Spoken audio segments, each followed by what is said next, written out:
እነዚህ የምታያቸው ወጣቶች የአዲሱ የአማራ ትውልድ አዲስ ተስፋ አዲስ አስተሳሰብ ውጤቶች ናቸው።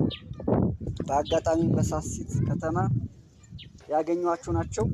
የከተማ ውጊያ እያደረጉ ነው ያገኘኋቸው።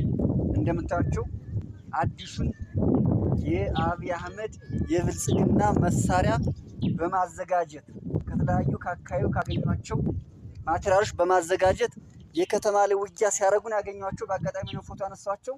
በጣም የሚደንቅ ነው። የአማራ ትውልድ ማለት እስከዚህ ደረጃ ደርሷል። አዲስ ትውልድ አዲስ አስተሳሰብ አዲስ ተስፋ ማለት ይሄ ነው። በሚገርም ሁኔታ ነው እንደምታያቸው። የሚገርም ነው። መሳሪያውን ጥቁር መሳሪያ የሰሩት በሚገርም ሁኔታ ነው የሰሩት። በእውነት ይህ ትውልድ የአማራን ሕዝብ ትንሣኤ የሚያረጋግጥ ትውልድ ነው። በእውነት የሚገርም ነው።